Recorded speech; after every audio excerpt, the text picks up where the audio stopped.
Okay, student, this is organic chemistry part 1.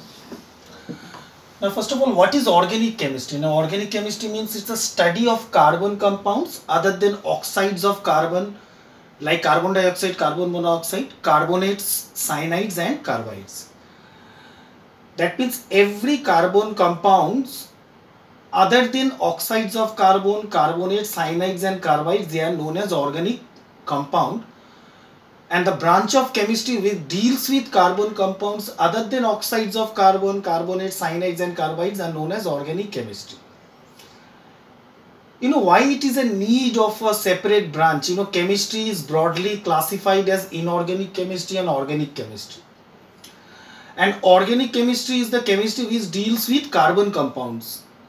And other than carbon compounds, whatever we study in inorganic chemistry. Now, why so? Now, because carbon itself forms millions and millions of compounds, and therefore it was necessary to separate this branch of chemistry.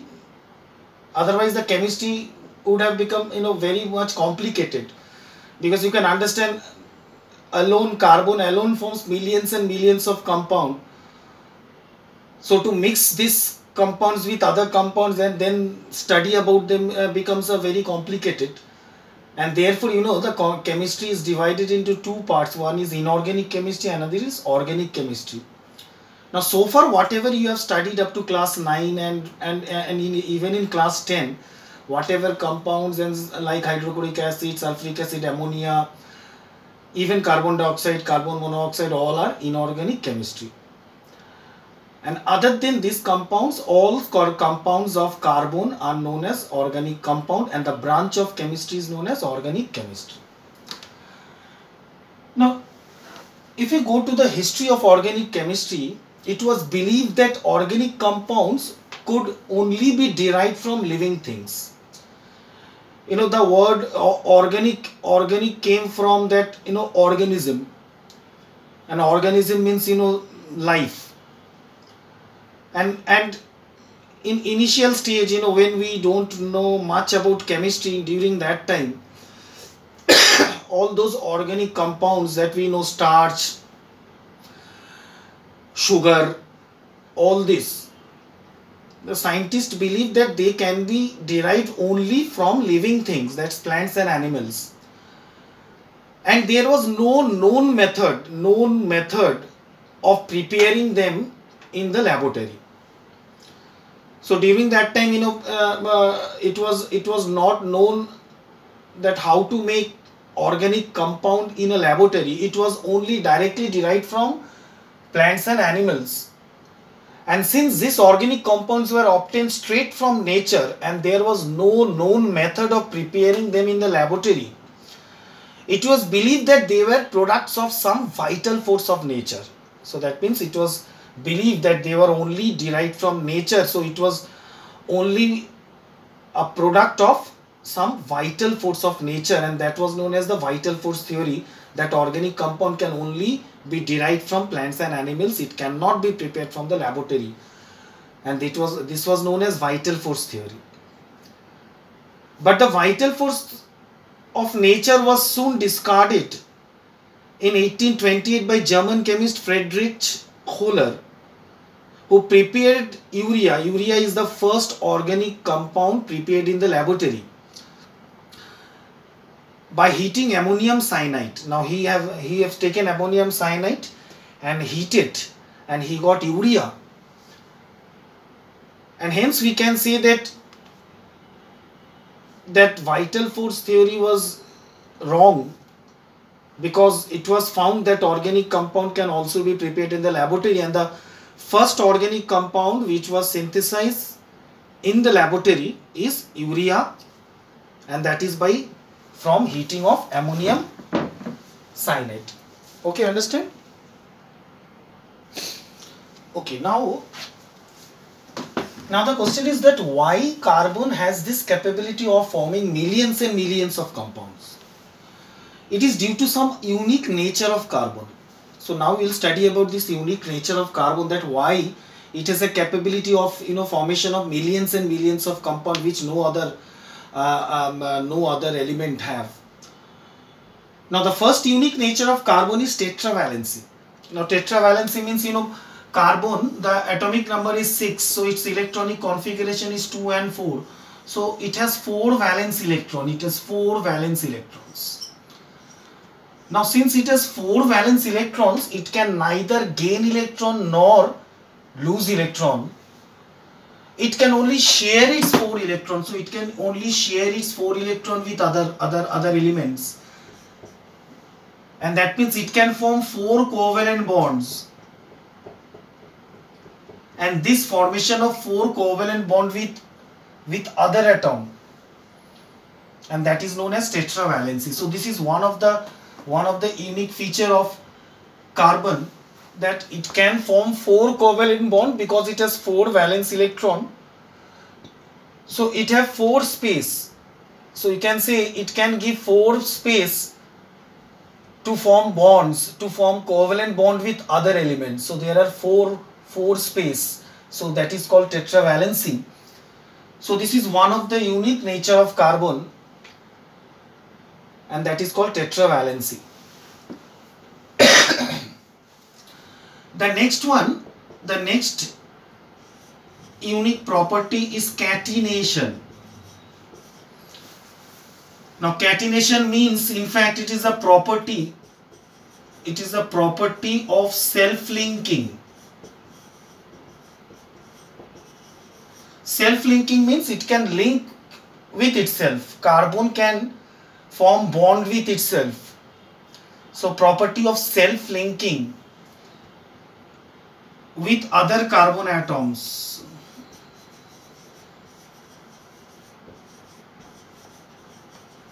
To form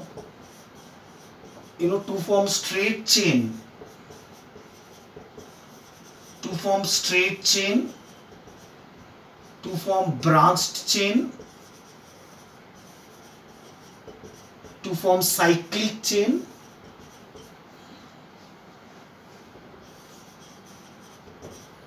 and also to form single bond, double bond, and triple bond. So it is due to all these factors. Again, it has a property of forming millions and millions of compound. The first thing is that catenation means the property of self-linking with other carbon atoms to form straight chain, branch chain, cyclic chain, single bond, double bond, and triple bond. Now one by one we will see what. Now straight chain, now see, this is one carbon atom. It has 4 valence electron. So this 4 valence electron we say like this. So this carbon atom can make a bond with other carbon atoms. So this is 1, this is 2, this is 3, this is 4. Then another carbon atom can come, and so like this it can form straight chain with as many as carbon as possible. So here you have 3 carbon atoms. It can be a straight chain of 4 carbon atoms, or 5 carbon atoms, or 6 carbon atoms. So this may continue. So this type of chain which goes straight, that is called a straight chain. Similarly, now say this is again, it's self-linking like this, and sometimes instead of directly forming straight chain, now other carbon atoms can come here also like this, another carbon atoms come here like this. So this is called branch chain. So this is straight chain, and this is the branched chain. So this is the branched chain. And then also you have cyclic chain. Cyclic means ring structure like this. Say a double bond and the single bond. So this is, you just follow, this is carbon 1, 2, 3 and 4, and this is another carbon 1, 2, and this is 3, and this is 4, and this is another carbon. So this is 1, then 2, 3, and then 4. Then another carbon can come here. So again 1, 2, this is 3, and this is 4. Say another carbon can come here.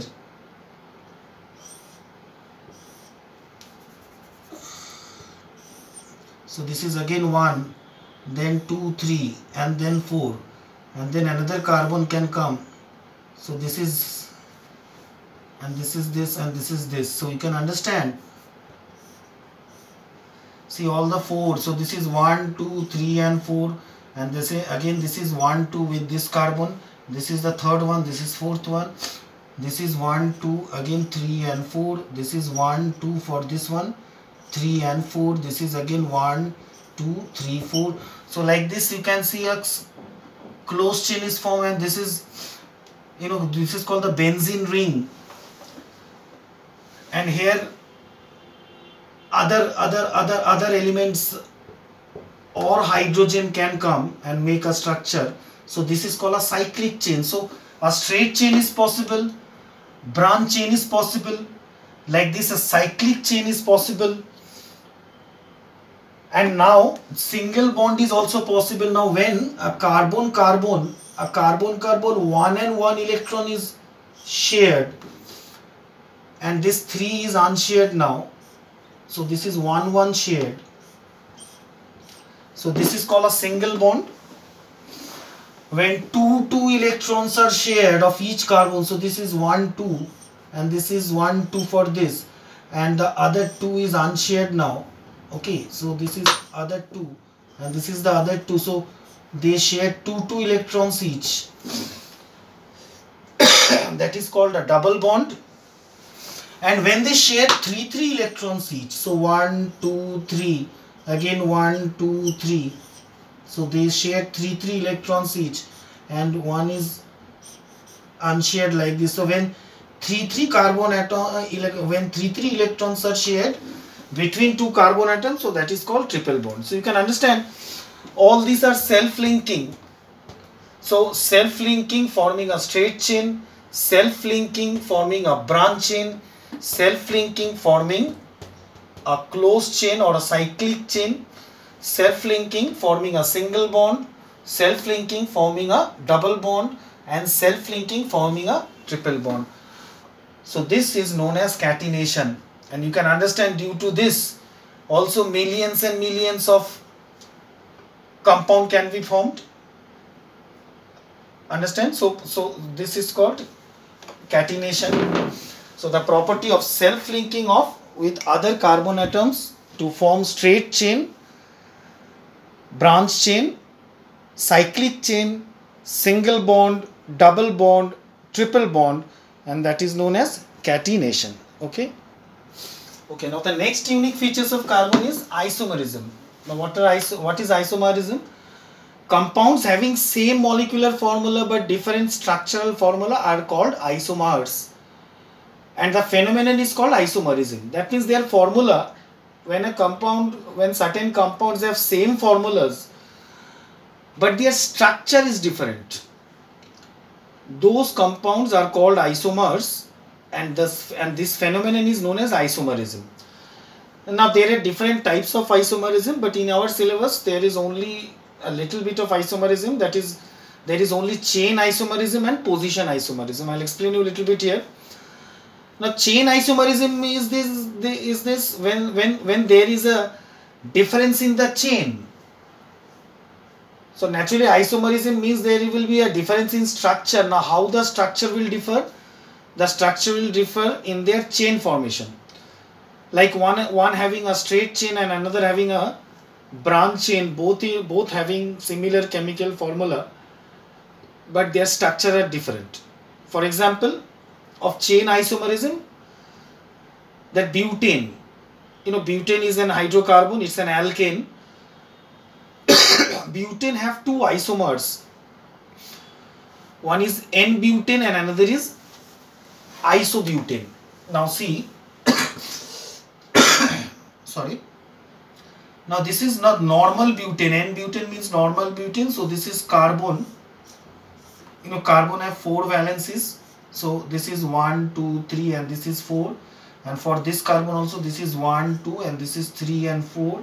For this carbon it is 1 and 2 and this is 3 and 4. For this carbon this is 1, this is 2, this is 3 and this is 4. Now if all these are bonded with hydrogen,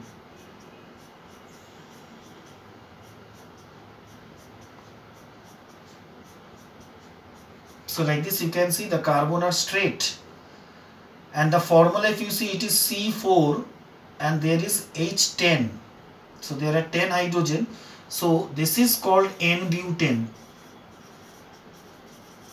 and its formula is C4 H10.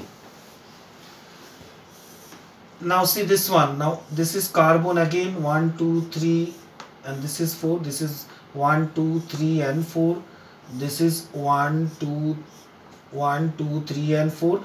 Now this fourth carbon, instead of coming here, if it bond with this carbon, then this become a branch chain. And now if all the others are shared by hydrogen, means the bond is with hydrogen, then the structure look like this.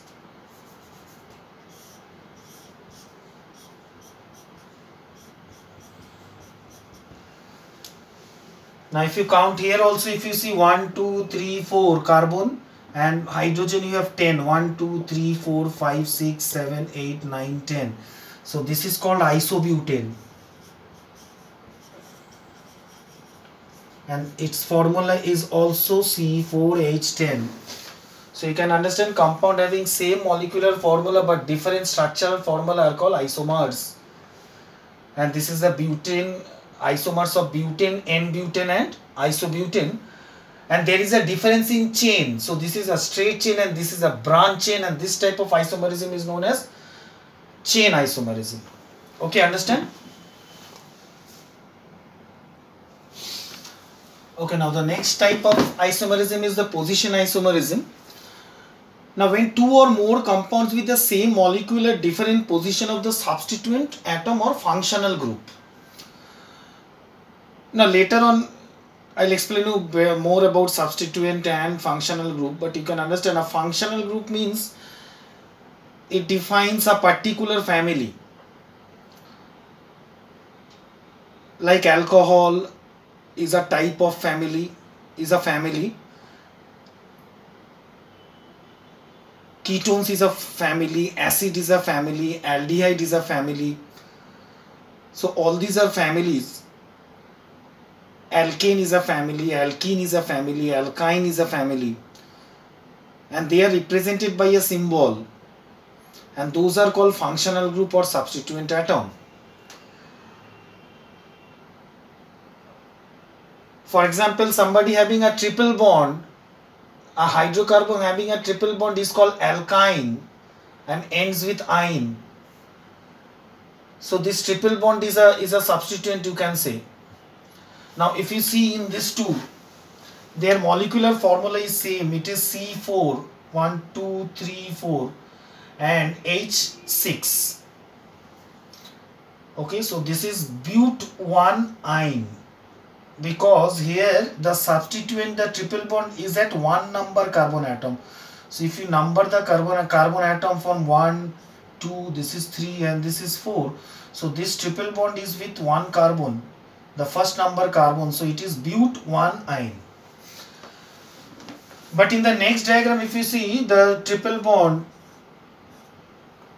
is at the second carbon atom, so its name become but2-ine. So anybody having triple bond, the name end with ine, but here the triple bond lies at 1 number position, so its name is but1-ine. And here the triple bond lies in the 2 number position, and therefore its name is but2-ine. But in both cases you can see their formula is same, C4 and it is H6. Here also if you have C4 and you have H6, so their formula is same, their structure is different. And in this structure the position of the functional group is different, and therefore this is called the position isomerism. So if you see another type of compound, that is called ketone. So anybody having this C double bond O, this C double bond O is called ketones. So ketone is a family. Like alkane, alkene, alkyne, alcohol, acids, ketone is also a family. So this C double bond O is a functional group, and here if you see, the position of functional group is different. Okay, so if you number it here like this, 1, 2, this is 3, this is 4, and this is 5. So its name is pentane 3-on. So anybody having this ketone group, keto group you can say, its name end with on. And here the C double bond O, the keto group, is at number 3 position. So its name is pentane 3-on. And here if you see, the ketone group is at number 2 position. So its name is pentane 2-on. And in both case also the formula is same, C4. And then 3, 4, 5, 6, 7, 8, 9, 10. C4H10O.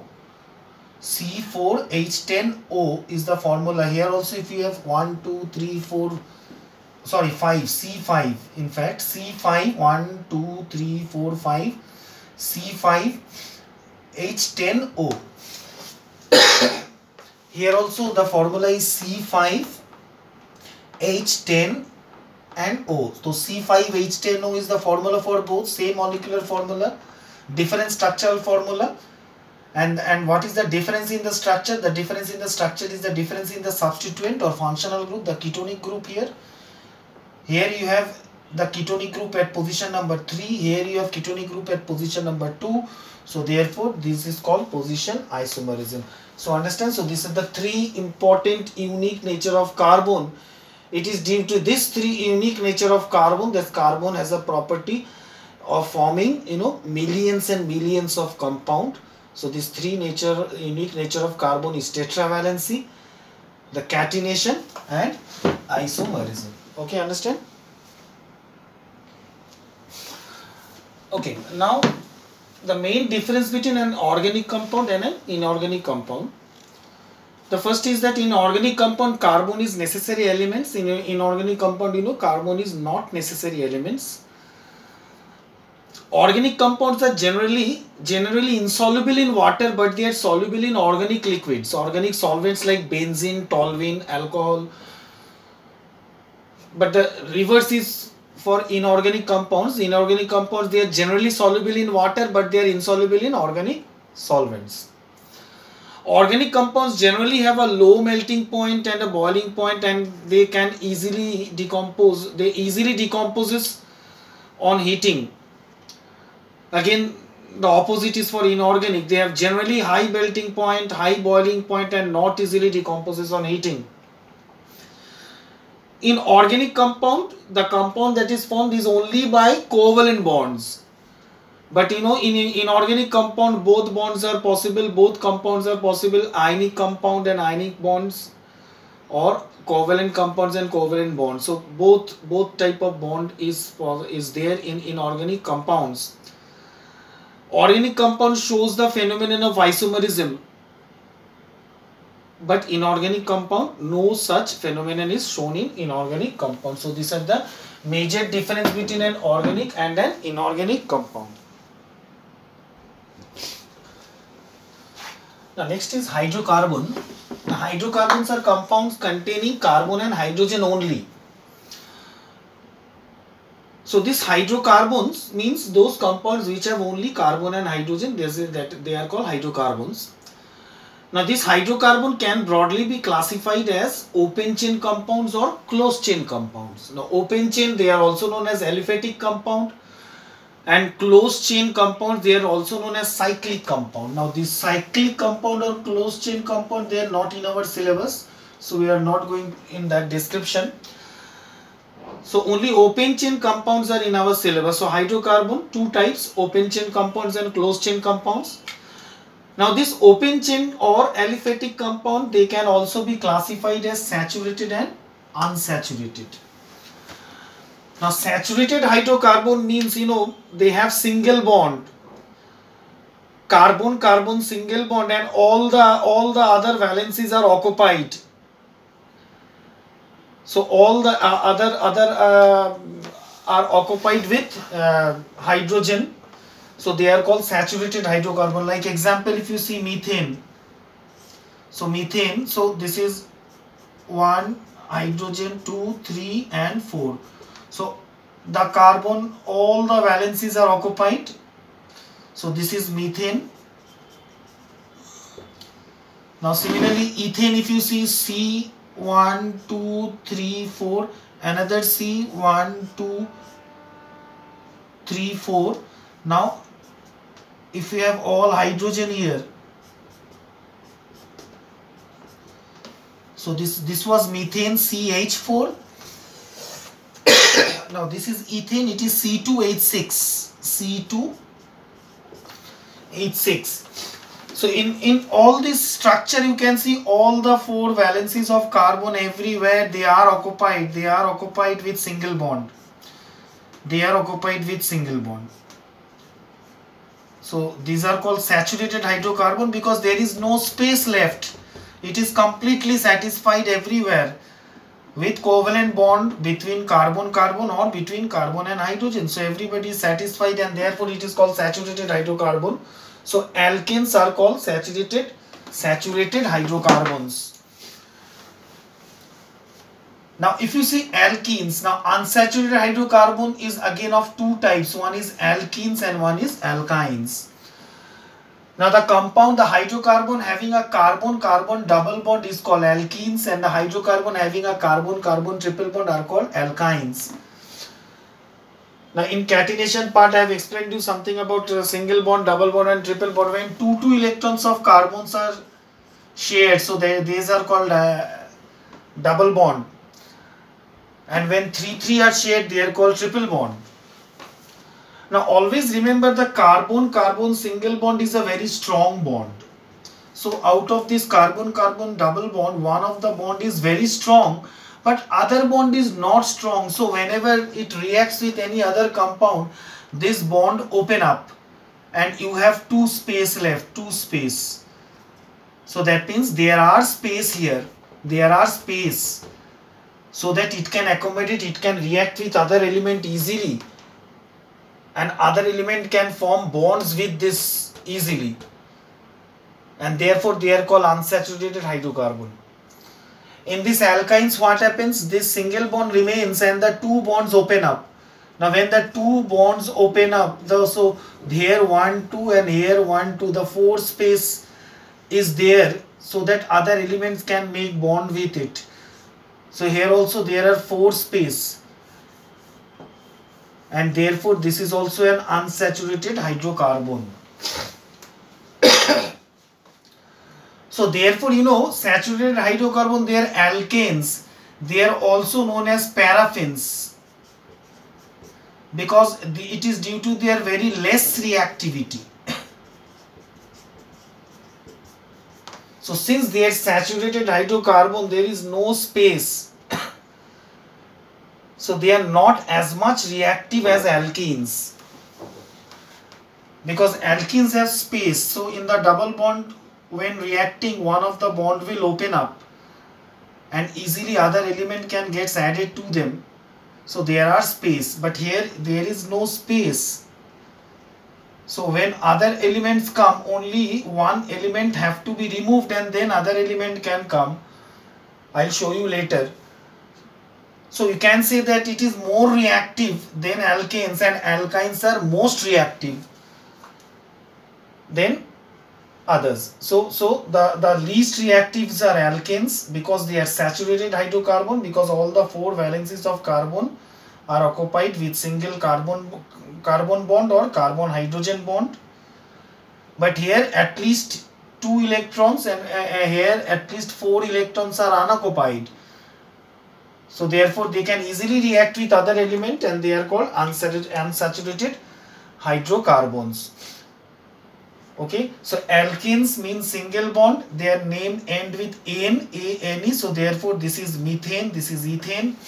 Now if you see this one, C double bond and C, So now we have two space left, 1 and 2. So if I give hydrogen here and hydrogen here, if I give hydrogen here and hydrogen here, so you have C2H4 and this is called ethene. So this is ethene because it's alkene. So double bond means it will end with ene, E-N-E. Similarly, if you have C triple bond,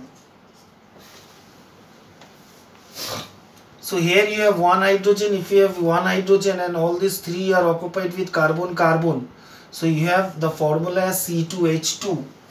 Here you have a formula of C2H2 and its name is ethyne. So its name is ethyne.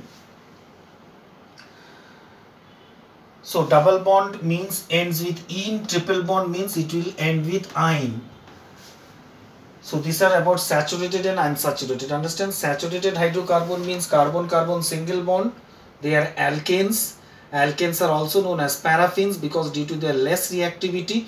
Param means little. Affinis means affinity or reactivity. So therefore the name came less reactivity. It came paraffins. Alkenes are more reactive than alkanes because they are unsaturated hydrocarbon, because there are free electrons left. Because I told you carbon-carbon, double bond and triple bond are weak bond, but single bond is very strong bond.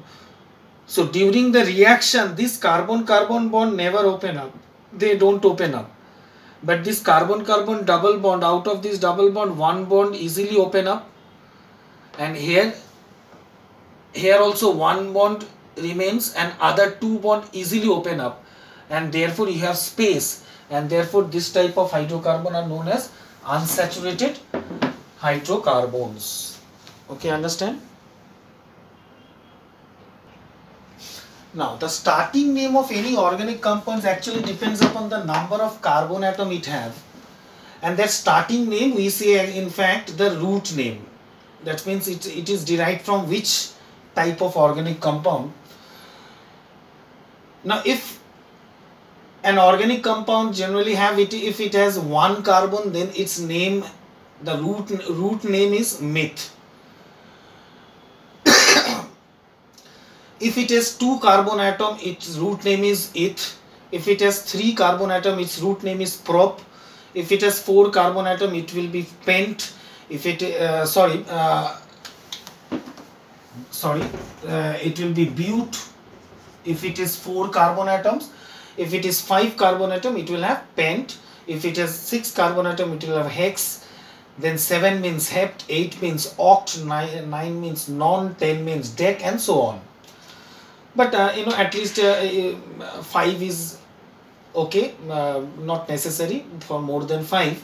You have heard about methyl alcohol, you have heard about ethyl alcohol, right? So similarly, methanol, methanal, ethanol, ethanal, propanol, propanal, butanol, butanal. So all these are the root names, this meth, eth, prop, bute, pent. So slowly you can understand. Like if you see meth, if you see this is CH3OH, this is methanol. So this is methanol. But if it is C2H5OH, this becomes ethanol. So one carbon atom, so it is meth, two carbon atom, it is eth. So similarly, if it is C3H7OH, it will be propanol. And so on. Similarly, if it is CH3Cl, it will be methyl chloride or chloromethane. Now, if it is C2H5Cl, it will be ethyl chloride or chloroethane, and so on. So understand, 1 carbon means meth, 2 means eth, 3 carbon means the name will be prop, 4 will be bute, 5 will be pent. Now next is homologous series. Now homologous series are the group of organic compound having a similar structure and properties in which the successive compound differ by CH2 group. Now you can say homologous series means the same family members.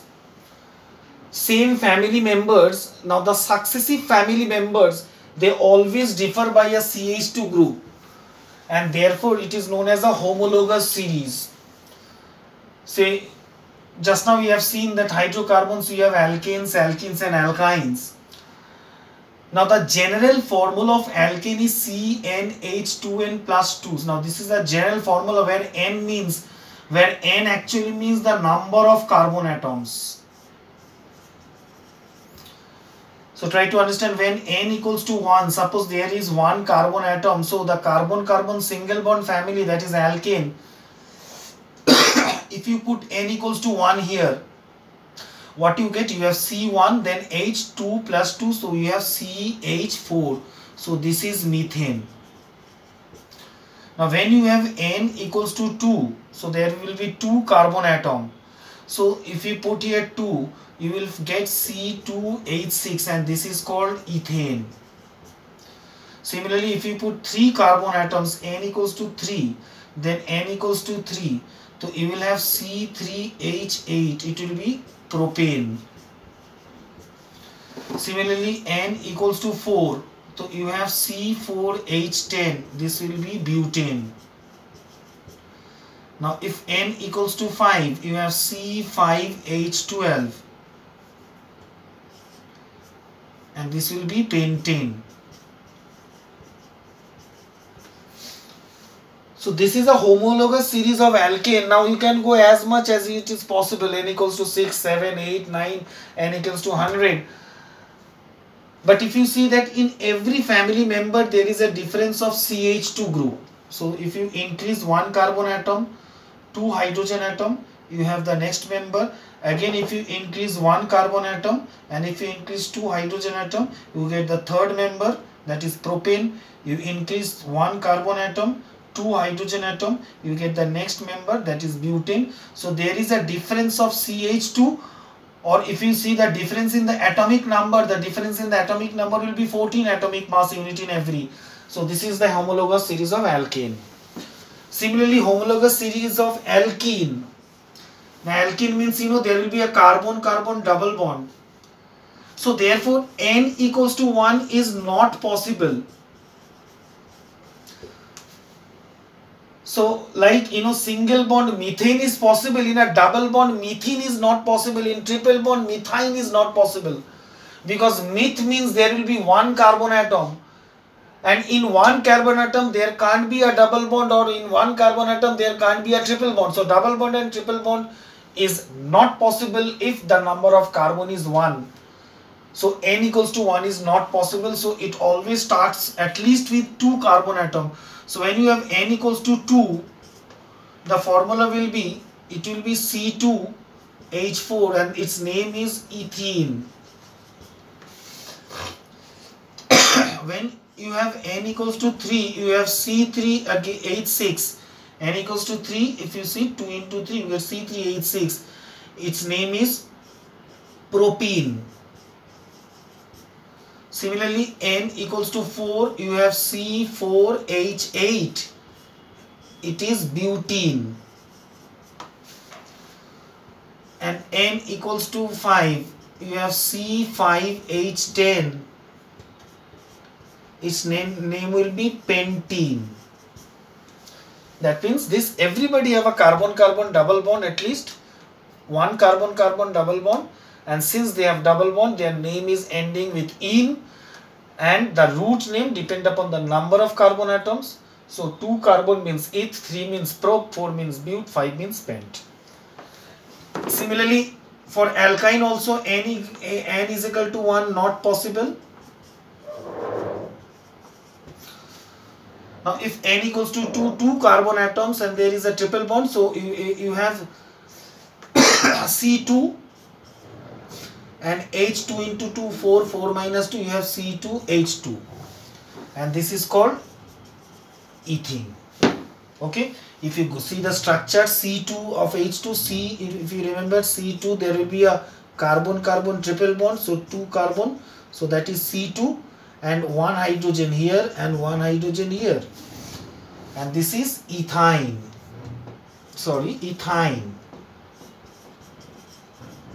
and if you see the formula is C2H2, C2H2. So if you put 2 here, you have C2, then 2 into 2, 4, 4 minus 2, you have C2H2. So that is ethyne. The next member will be propyne. So propyne means there will be 3 carbon atoms, and at least there is 2 carbon atoms, there will be a triple bond. So this here you will have 1, and another carbon comes here, and now there is 3 space, and here will be hydrogen. So this is C3 and 1, 2, 3, 4 and H4. So that means carbon, if you put carbon 3, number of carbon has 3 here. So N, it is C, so C3, then 3 into 2, 6, 6 minus 2, again 4, so C3H4. If you count 1, 2, 3, C3 and 1, 2, 3, 4, C3H4, and its name is propyne. So here also you have ethyne, then you will have propyne, then with 4 carbon you will have butyne, then with 5 carbon you have pentyne. So this is homologous series. Okay, understand? Okay, now next is the alkyl group. Now during naming of organic compounds, we use this word methyl, ethyl, propyl, butyl. So from there, they came from the word alkyl. Alkyl groups are those groups which we obtain by subtracting one hydrogen from the alkane group. So alkane minus hydrogen means alkyl group. Now this is a group which are used in naming of organic compounds. Like you have heard about methyl alcohol, you have heard about methyl chloride, ethyl alcohol, ethyl chloride, and so on. So those methyl, ethyl are known as alkyl group. That actually means alkane minus hydrogen is alkyl group or alkyl group.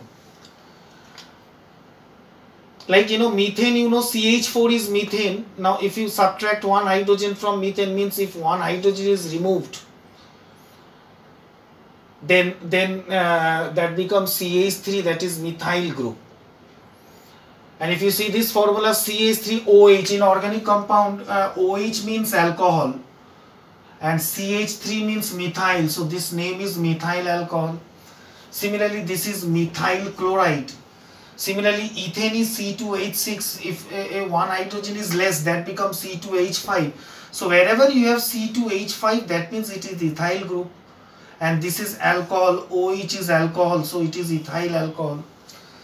Similarly, here also if you have C2H5, that's ethyl, and chlorine, so it is ethyl chloride. So like this, these are called alkyl groups.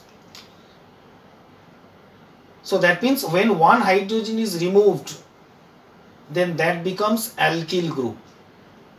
Okay, so this is alkyl group. So these are all are required while naming an organic compound, so you should remember all this. Okay, so this is the first part of organic chemistry. Okay, so I'll come back with the next video in the organic chemistry part 2. Okay.